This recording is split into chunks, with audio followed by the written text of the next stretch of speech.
그를 따라오고 있는 것이 아닌가. 잠시 후 난 여인은 우리 앞질러 오랜만에 진 짬뽕에다가 그의 뒷모습을 바라보게 된 그는 그녀에게 말을 붙여보고 싶어졌다. 그러나 여인의 발걸음이 어찌나 빠른지 그가 도저히 따라잡을 수가 없었다. 그는 생각했다. 험한 무게를 넘고도 어찌 저리 지치기색 하나 없을까. 그런데 마침 그때 여인이 발을 헛디뎠고 휘청하며 넘어지려 했다.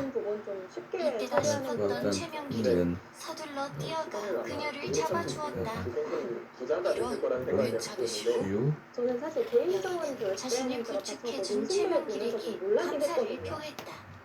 둘은 잠시 나무 그늘에 앉아 이야기를 나누었다. 여인이 물었다. 도련님께서는 어디로 가시는 길이십니까? 나는 경북 안동 땅으로 가고 있소. 그러셨군요. 마침 저도 안동으로 가던 길이었습니다. 괜찮으시면 여기부터 동행하시겠습니까? 아하하, 좋소. 혼자보다는 둘이 좋은 이 말이오. 그러게요. 받는 최명길은 방향도 외롭던 있었을 여행길을 것 같은데 함께할 사람이 생겨 기뻤다. 얼마 후 해가 떨어지자 두 사람은 주막을 찾았다. 최명길과 여인이 방에 짐을 풀고 저녁 밥상을 기다리고 있는데 주모가 들어오면서 한 사람분의 밥만 차려오는 것이 아닌가. 최명길이 물었다. 주모, 왜 밥상이 한 사람분 뿐이요? 손님이 한 분인데 왜 밥을 두 사람분을 달라 하신답니까?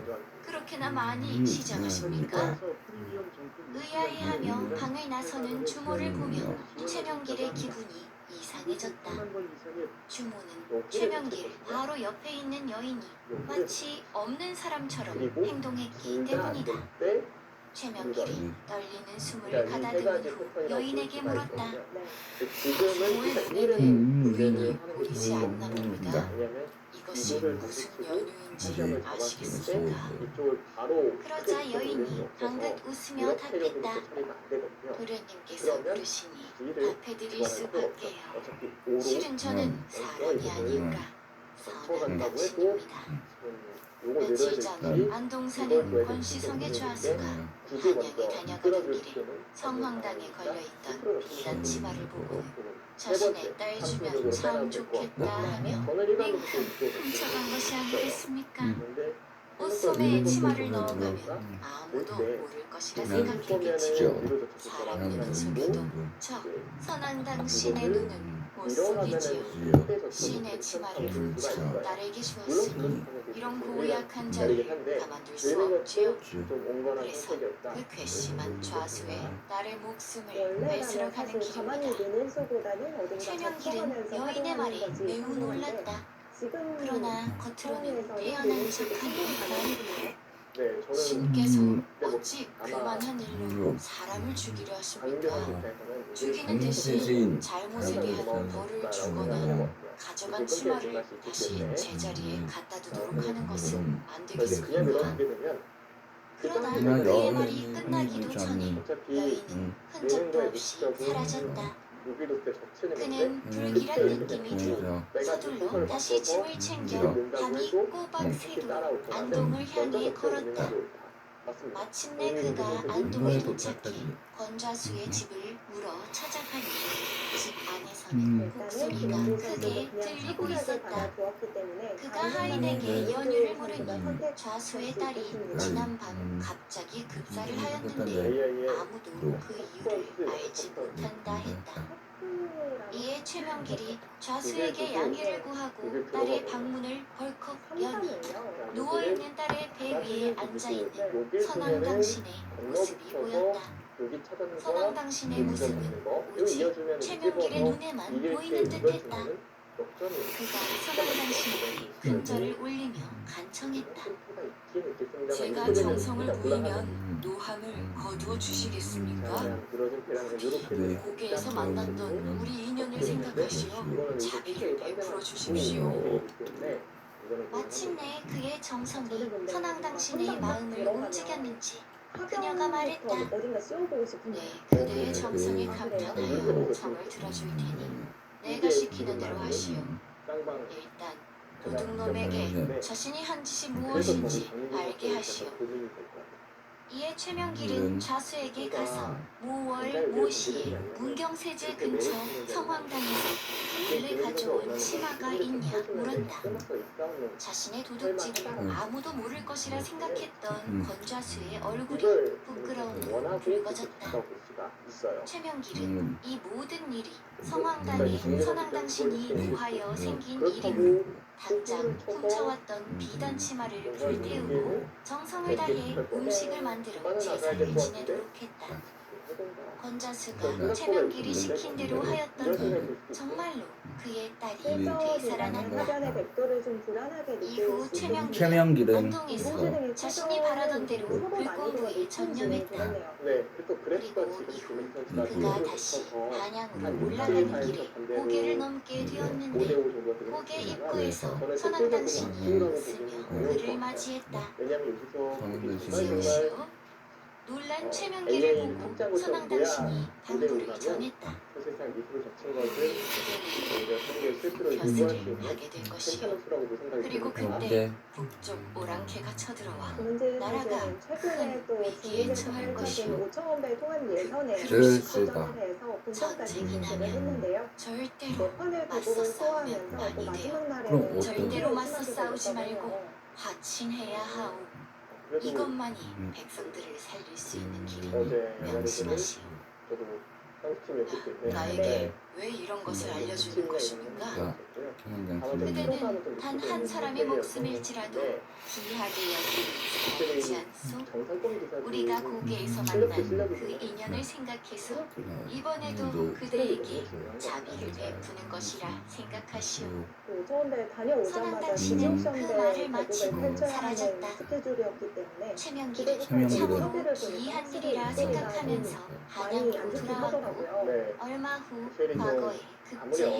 어리다고 하지만 이런 일정들이 세월이 모이는 흘러 거는 1636년 인조 그게 좀 14년 때에 하늘의 청나라가 신경이고 조선을 그래요. 침략하는 병자호란이 발생했다. 그런 과정 속에서 조선은 명나라와 오랫동안 4대 관계를 그리고 유지해 예전에 왔었기에 조정 대신의 오히려 대부분은 명과의 의리를 지키고 청을 배척하는 척화론을 주장했다. 그럴 때도 있죠. 우리 조선은 다만 이제 끝까지 그런 거 명을 같아요. 섬기며 우리보다 청과 만약에 맞서야 함이 마땅합니다. 라고 하면은 자기가 그러나 모든 최명길만이 것을 텐데 반대 의견을 냈다. 이제 지금 우리 조선의 국력으로는 그거는 청을 네, 막아낼 막아낼 수 수 없습니다. 없습니다.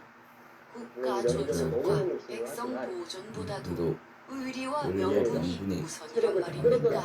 대회는 의리를 지키고 그러니까 나라가 무너지면 너네가 그것이 쓰면 무슨 소음이란 말입니까? 대회에서 이렇게 쓰다 보면 이게 최명길은 조정의 다수 의견에 홀로 맞서며 그 옛날 선왕당신의 계시를 따라 청과 화친을 맺어 전쟁을 끝내야 한다는 주화론을 주장했다. 인조 임금은 처음에는 척화론을 따랐으나 결국 침공해온 청나라 군대에 밀려 남한산성에 고립되기에 이르렀고 마침내 1637년 주화론에 따라 삼전도에서 조약을 맺으며 그러면은 적에 뭐 항복했다. 보고 뭐그 중요치 않게 그야말로 굴욕적인 패배이자 항복 선언이었지만 그렇게 하지 않았다면 조선은 한판 한 판이 만만치가 않아. 일이다.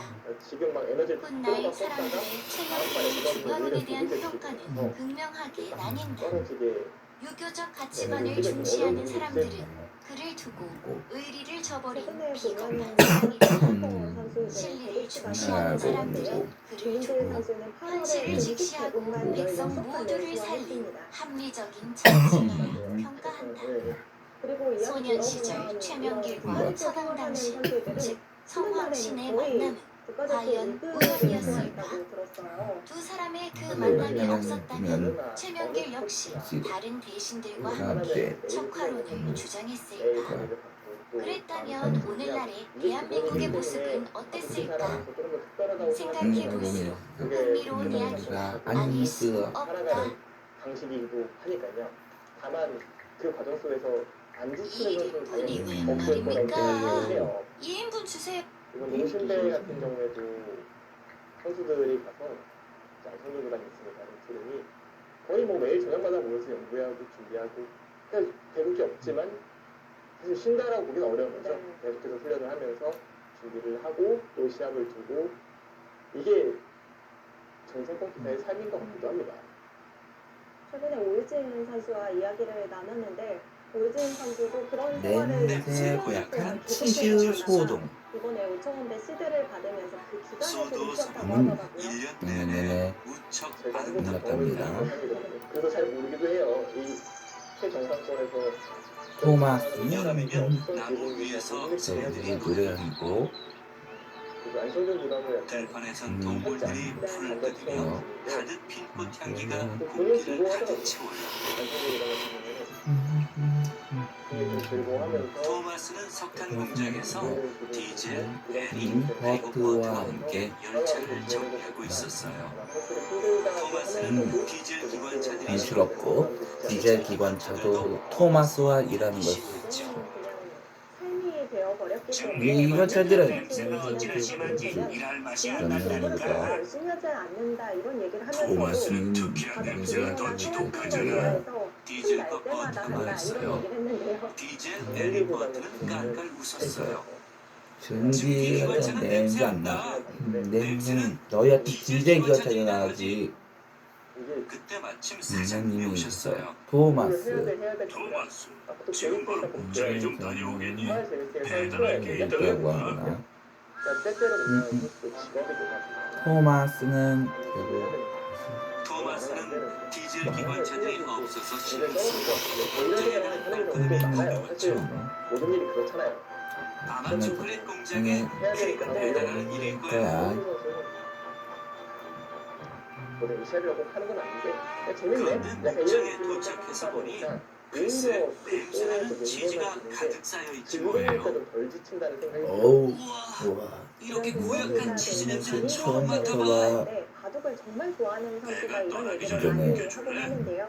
목장 아저씨가 네. 말씀하셨어요. 할 일 없으니까 바둑을 토마스는 그냥 재밌으니까 약간 이게 그 직업으로 토마스는 하면 열차를 그리기도 해요. 연결하고 내가 가장 좋아하는 걸 직업으로 삼아서 냄새를 바둑을 할수 있다는 그렇군요. 선착장으로 출발했어요. 축복을 이게 이게 뭐야? 왜 치즈 냄새가 진동을 한다고 애들이 놀릴 거야. 하는 느낌이 아니기 때문에 토마스는 교차로에 디젤이 디젤이 꽤 보였어요. 뭐야 디젤이잖아. 어떻게 해? 디젤이 이 냄새를 맡으면 내가 소도섬에서 지게 냄새나는 기관차라고 말하고 다닐 테고 그럼 다들 정말 그렇게 생각할 텐데 토마스는 토마스는 허겁지겁 이거 푸짐했어요. 토마스 지금 잠깐만 지금 그렇게 돌아가면 늦을 텐데 신호수 아저씨가 외쳤지만 토마스는 토마스는 벌써 별로 바로 없었어요. 그 자리를 토마스는 길로 달렸어요. 여기로 가면 아무도 냄새를 못 맡을 거야.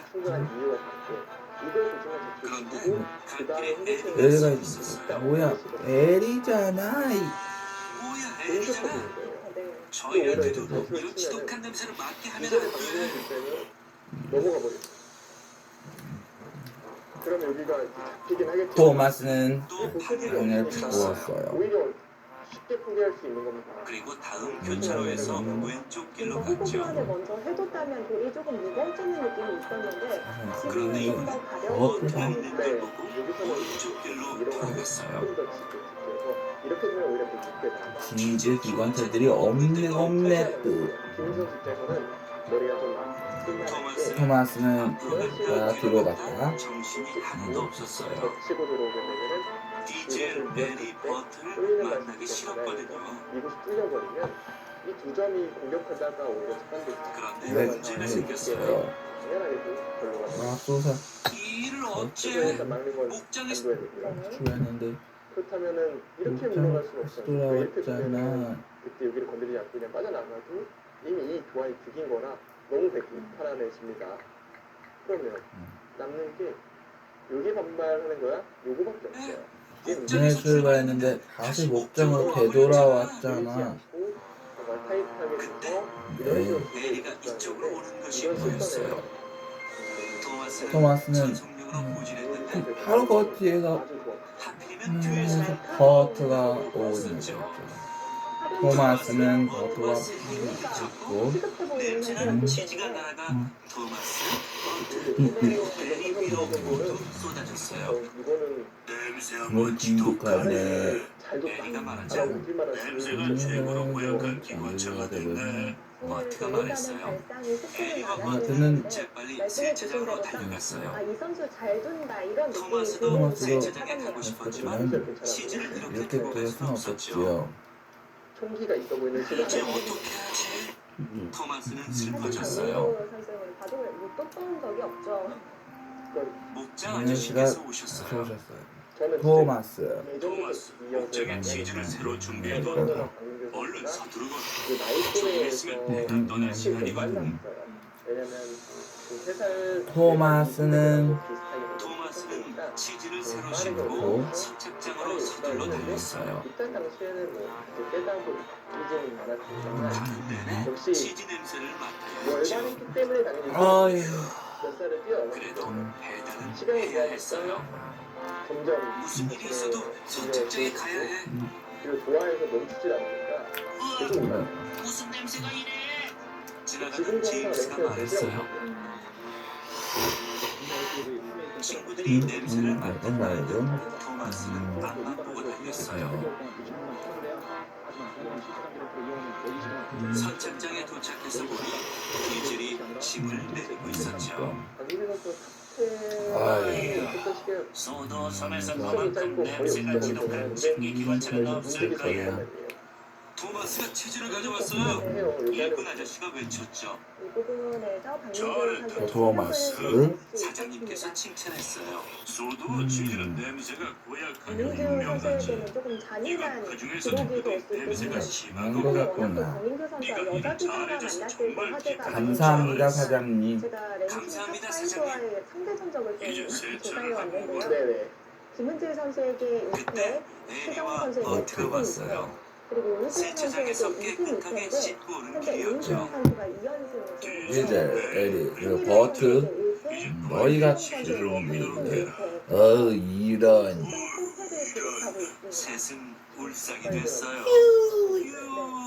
씻은 근데 게 헛수고 같겠네. 그러니까 제가 생각을 했고 음. 신대 선수한테 언제 그 1893을 최고 기자 결정으로 플립을 전해서 알려진 거죠. 제가 중계를 했던 것 같은데 네. 기억이 막 옛날 어느 네, 마을에 맞네요. 한 그랬죠. 부부가 살았다. 그리고 김채영 선수 데뷔 부부는 자신들 소 소유의 눈과 밭을 가지고 있었는데 늘 풍작이라 생활이 썩 그래서 박민규 여유로웠다. 선수의 랭킹을 생각하는 부부에게는 아들이 셋 있었는데 세월이 흘러 세 아들이 차례로 혼례를 치르게 되었다. 부부는 첫째 아들과 둘째 아들이 분가할 때 각각 땅을 떼어주었다. 어느덧 막내 아들도 혼례를 치르고 분가를 하게 되었다. 막내 아들은 평소 집안일도 잘 돕고 부모님의 비위 맞추는 일을 잘해 부부는 막내 아들을 효자라 하며 유독 예뻐하였다. 막내 아들이 분가할 때에도 부부는 땅을 떼어주었는데 그 땅은 이웃마을 앞 물길이 좋고 기름진 옥답 5마지기 가량이었다. 그런데 그 땅 한가운데에는 집채만한 큰 바위가 하나 있었다. 아들이 사람들을 불러 저 바위를 치워야겠다고 말하자 아버지가 말했다. 절대로 저 바위를 치우면 안 된다. 그것 하나만 지키면 너도 사는 동안 부족함 없이 풍족하게 살 수 있을 거다. 막내 아들은 아버지의 말씀이 무슨 뜻인지 알 수 없었지만 당부의 말을 지키겠노라 하고 고개를 끄덕였다. 그런데 그가 토지를 물려받고 농사를 짓는 첫 해에 그만 가뭄이 들었다. 바짝바짝 마르는 논을 답답한 마음으로 둘러보던 그의 눈에 아버지가 절대 치우지 말라던 커다란 바위 덩어리가 눈에 들어왔다. 그는 바위 위에 올라갔다. 이 보기 흉한 바위 덩어리가 농사가 잘 되도록 도와주는 영물이라 하여 내버려 두었는데 왜 이럴 줄 알았지? 영물은 무슨 영물? 그는 바위에 화풀이를 하고자 바지를 내리고 오줌을 누기 시작했다. 그가 눈 오줌은 졸졸졸 흘러가 바위의 한쪽 고랑으로 모이기 시작했다. 여기 살 수만 있으면 쓸모없는 바위 녀석, 오줌 맛이나 보아라. 그런데 신기한 일이었다. 사람이 고랑 안에 보인 오줌의 색상이 점차 맑아져 물로 변하더니 양이 점점 많아지는 것이었다. 이 시간을 주어졌을 때 큰 물로 변한 오줌은 이내 바위 아래로까지 쏴 흘러내려가 논 전체에 촉촉하게 물이 가득 고이게 되었다. 바위가 영물이라는 말이 사실이었구만. 이것이 부모님이 짓는 농사가 늘 풍작일 수 있었던 비밀이었어. 그는 이후로 바위를 보물처럼 여겼다. 보물 바위만 있다면 아무리 가뭄이 들어도 두려울 것이 없었다. 세월이 지나 6월의 어느 날이었다. 그가 모내기를 하기 위해 농가리를 해두고 물을 가두려고 수시로 논을 드나들며 둘러보던 중에 보물 바위 위에서 무언가가 꿈틀거리는 것을 보았다. 가까이 가보니 바위 위 볕이 잘 드는 쪽에서 무려 어른 팔뚝보다도 더 굵은 구렁이 한 쌍이 구불구불 엉킨 채 있었던 것이다. 이 징그러운 것들이 여기가 어디인 줄 알고 이런 재수없는 짓을 하고 있어. 그는 씩씩대며 논 귀퉁이에 꽂아두었던 삿가래를 빼어들고 와서는 엉켜있는 구렁이를 향해 힘껏 내려찍었다. 그렇습니다. 이제 그리고 얼른 나머지 한 마리도 처치하려고 보니 그새 남은 한 마리의 구렁이는 바위 틈으로 도망친 후였다. 그는 두 마리 다 처치하지 못한 것이 아쉽고 화가 나 한동안 씩씩댔다. 이내 침착해진 그는 집에 돌아왔다. 저번과 같은 마누라. 결과일지 이번에는 좀 다른 결과가 나올지 궁금해지는데요. 두 선수 대국에 앞서 먼저 대회 정보부터 정리해드리도록 하겠습니다. 한국일보와 한국기원에서 주최 주관하고요. 정기시드 2명, 후원사시드 2명, 예선 통과자 12명이 패자부활전 방식으로 16강 토너먼트를 펼치고 있습니다. 네, 제한 시간은 각자 60분, 1시간 30초가 추가되는 피셔 방식으로 진행이 되고요. 우승 상금은 7천만 원, 준우승 상금은 6,500만 원입니다. 시청자 여러분 안녕하십니까. 심사조 대진표부터 살펴보도록 하겠습니다. 현재 심사조는 결승까지 대진 확정되었는데요. 해외에서는 이현우 프로와 함께합니다. 선수들끼리 만난 느낌이 듭니다. 그렇습니다. 신진 선수는 올라오는 과정에서 이제 이지현 선수에게 굉장히 도전을 하다가 승리를 거두면서 결승에 올라왔고요. 네, 정말 이제 김혜진 선수에게 중간 신분을 많이 계셨더라고요. 보이면서 완승을 가져갔습니다. 앞서 말씀드린 것처럼 패자조도 상당히 갈기고 혼란을 보였는데 이제 그렇게 많이 남지는 않았어요. 그렇습니다.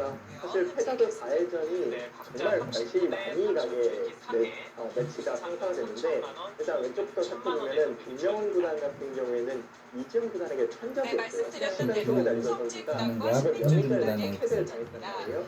그리고 다시 리벤지라고 그랬는데 저는 개인적으로 이지영 선수가 감독이 훨씬 다른 상태라 김명훈 선수의 리벤지가 맞는지 모르겠다는 그는 집에 오자마자 아내에게 의기양양하게 바위 위 구렁이에 대해 이야기했다. 한 마리 놓친 것이 아쉬워 죽겠네.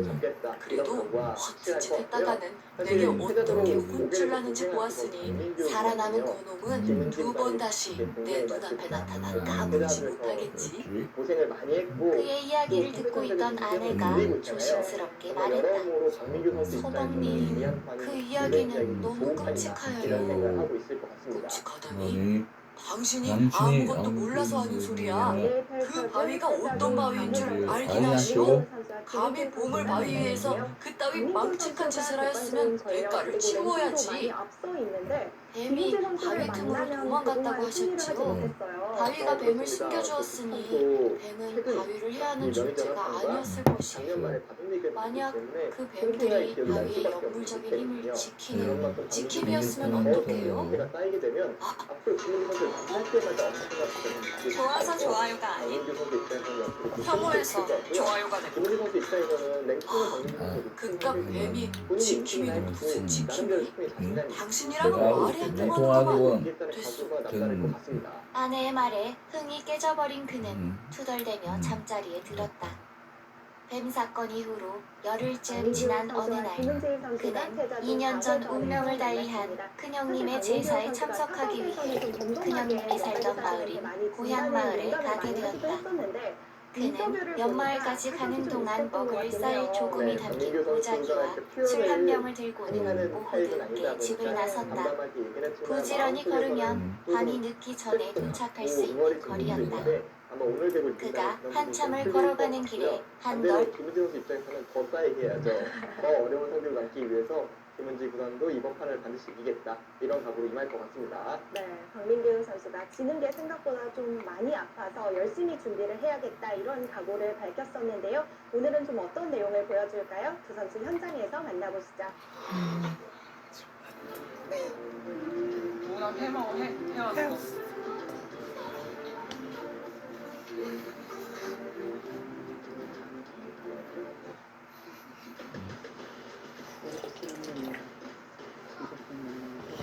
그거 안 될걸?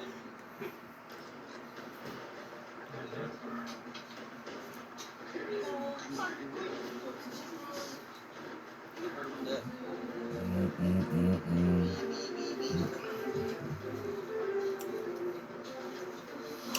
사실 어떤 상황이어야 저보다는 강한 것 같은데 제가 그동안 좀 운이 많이 따라서 이긴 것 같아서 널따란 도랑에 이르렀는데 도랑에서는 섹시 하나가 빨래를 하고 있었다. 하얗고 뽀얀 손으로 빨래를 조물거리고 있는 여인의 모습이 어찌나 고운지 그는 눈을 뗄 수가 없었다. 이야, 마을에 저야가 있었다니. 그는 슬금슬금 발걸음을 옮겨 섹시가 빨래하는 빨래터 근처 산 언덕 소나무 밑에 가 앉았다. 여인은 그를 눈치채지 못한 듯 계속해서 빨래를 했다. 그는 여인의 관심을 끌고 싶어 근처에 돌들을 주워 물에 던졌다. 그가 던진 돌이 여인에게 물을 튀기는데도 그녀는 일말의 관심도 주지 않고 묵묵히 빨래만 할 뿐이었다. 그는 애가 탔다. 자신이 이미 혼이 난 몸이라는 사실이나 큰형님의 제사를 지내러 가던 길이라는 사실은 까맣게 잊은 지 오래였다. 그는 여인이 빨래를 다 마칠 때까지 바라보다가 여인이 빨랫감을 챙겨 일어나 자리를 뜨자 몰래 그 뒤를 따라갔다. 여인이 집에 들어가는 것을 확인하고 그는 잠시 집 앞에서 기다렸다. 그리고 이내 날이 저물자 대문 앞에 서서 말했다.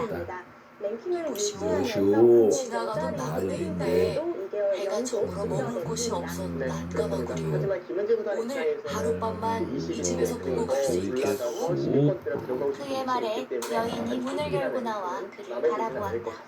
과연 여인은 너무나 아름다웠다. 사정이 그러시다면 묻고 가시지.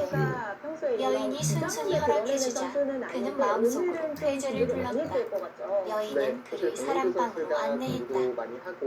저기 있는 요를 깔고 주무시면 됩니다. 그 말을 마치고 돌아서려는 여인의 등에 대고 그가 서둘러 말했다. 목이 몹시 말라 그러는데 물 한 그릇만 먹을 수 있겠소? 가져다 드리지요. 이번에도 여인은 순순히 부엌으로 가더니 물대접을 들고 왔다. 그러나 그의 속셈은 따로 있었다. 그는 목이 말라서 물을 부탁한 것이 아니라 어떻게든 여인을 붙잡아두기 위해 거짓말을 한 것이었다. 그는 사랑방 안으로 물을 넣어주고 나가려던 여인의 손을 덥석 잡았다. 왜 이러시오? 이건 놓으시오. 나는 임자가 있는 몸이오. 그는 여인을 억지로 방 안으로 끌어당기려 했다. 그러나 뿌리치는 여인의 힘이 생각보다 세서 결국 실패하였고 여인은 뛰쳐나가 그대로 도망가고 말았다. 머쓱해진 그는 어떻게 하면 좋을지 생각했다. 집주인이 도망간 상황에 아무 일도 없었다는 듯 사랑방에서 잠을 자려니 찝찝했고 그렇다고 지금 당장 밖으로 나가자니 한밤중에 어디에서 밤을 꼴딱 지새야 할지도 걱정이었다. 그때 문 밖에 밖에서 어떤 소리가 들리기 시작했다. 때문이라고 생각을 했는데 이제는 실력을 응. 인정하겠다 이런 얘기를 했거든요. 뱀소리요? 처음 들어보는 소리가 반복해서 들리자 그는 그 소리에 온 신경이 집중되었다. 수방사 인질 뒤에도 있었고 좀 어지러운 상황에서 좀 그러더니 이내 방문이 휙 열리는 것이었다. 그리고 문 밖에 서 있는 형체를 보고 그는 외마디 비명을 지르고 말한다. 저게 뭐야? 방문 앞에는 수십 미터 길이가 넘을 법한 거대한 구렁이가 혀를 낼름거리고 있었던 것이다. 구렁이는 사랑방 안으로 들어와 방의 내 귀퉁이를 모두 휘감았다. 바싹 굳은 채 벌벌 떠는 그의 몸 주변으로 아주 적은 공간들만 남은 채 구렁이의 몸이 가득 찼다. 구렁이가 무시무시한 커다란 입을 쩍 벌리더니 말하기 시작했다. 네 이놈, 가엾은 서방님의 복수를 위해 오늘만을 기다렸다. 이내 구렁이의 길고 긴 몸이 그의 다리를 휘어감기 시작했다. 도끼를 가득 품은 구렁이가 더욱더 힘을 주어 그의 상반신까지 올라오며 조였다. 그런데 구렁이가 그의 온몸을 휘어감기 직전 그가 윗도리 속주머니에서 비수를 꺼내 들었다. 그리고 구렁이 머리가 자신의 상체를 휘감기 위해 올라온 순간 입을 벌린 구렁이의 목구멍을 비수로 내려 찍었다. 한편 그의 아내는 큰 집에 제사 지내러 간다던 남편이 사흘이 지나도록 집에 돌아오지 않자 걱정이 되기 시작했다. 아들, 딸들과 함께 남편을 찾기 위해 연마을 큰 집에까지 가고 왔는데 남편은 큰 집에 온 적도 없다고 하는 것이 아닌가. 온 식구들이 그의 흔적을 찾기 위해 마을을 샅샅이 뒤졌으나 소득이 없었다. 그러다 큰아들이 자기 집 논에 이르렀는데 한가운데 바위 위에 무언가 올려져 있는 것이었다. 아들이 서둘러 바위 위에 가까이 가보니 아버지의 팔목에는